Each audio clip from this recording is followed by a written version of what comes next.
এই একটা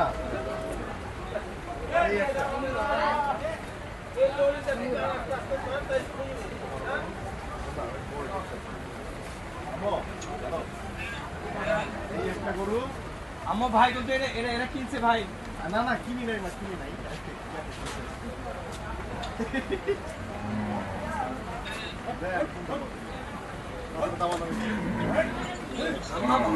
বাইরে বলেছি ভাত খাওয়ার টাকা নাই, গরু একটা বেচবো লাগা নেই। আমি তো 5 টাকা দিয়ে ইচ্ছে না না পাবনা আপনার নাই রেডি তো কিনে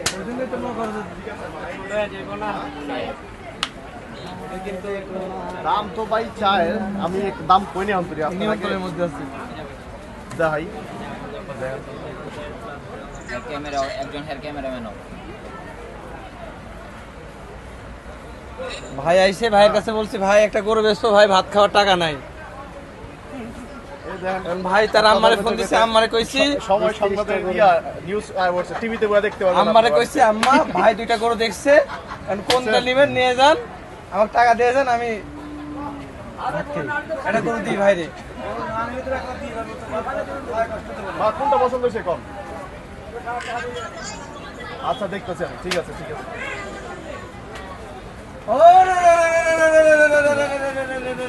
ভাই আম্মাকে তো দেখালেন, আম্মা কি বললো আপনাকে? আম্মা অ্যাকচুয়ালি গরু আমার আব্বাই কিনতো, তো আব্বু গত বছর মারা গেছে। আচ্ছা আচ্ছা তো এখন মার পছন্দই গরু কিনবো আর কি, এর জন্য আসছি। আর তো উনি তো আর আসতে পারবে না, এর জন্য আর কি ভিডিও করে দেখাচ্ছি। আম্মুকে তো ভিডিও কলে দেখালেন, আপনার আম্মু বললো কি আপনাকে? উনি বললো যেটা পছন্দ হয় আমার। আপনার পছন্দের উপর ছাড়ছে না আম্মা? যেটা হবে সেটাতেই। আজ একটু গরুর ব্যাপারীর সাথে একটু কথা বলি, যে ভাই আপনারা কোন এলাকা থেকে আসছেন এই গরুগুলো নিয়ে? ভাই আমার বাসা নাটোরে, কিন্তু আমি এগুলো গরু নিয়েছি পাবনা থেকে, কারণ পাবনার গরু উন্নত মানের, সব জেলার থেকে পাবনার গরু উন্নত। এটা কি খামারের গরু না? না, এটা বাড়ি বাড়ি থেকে কালেক্ট করা। পাবনার থেকে? পাবনার হ্যাঁ, থেকে পাবনা থেকে নিয়েছি। কতগুলো গরু আছে? আমি গরু নিয়েছিলাম কালকে 15টা, অলরেডি 10টা আমি বিক্রি করছি। এ কি জাতের গরু এগুলো? এগুলো সব দেশি। দেশি গরু? জি। 10টা সেল করে ফেলছেন? হ্যাঁ 10টাই, তার আচ্ছা। পুরোটাই বাকি। আর আছে আর কয়টা আছে? কোরবানি কাছে পার্টি কাছে একটা বেশি নেই ভাই, সব কষার কাছে। বর্ষার কাছে? হ্যাঁ। ওকে।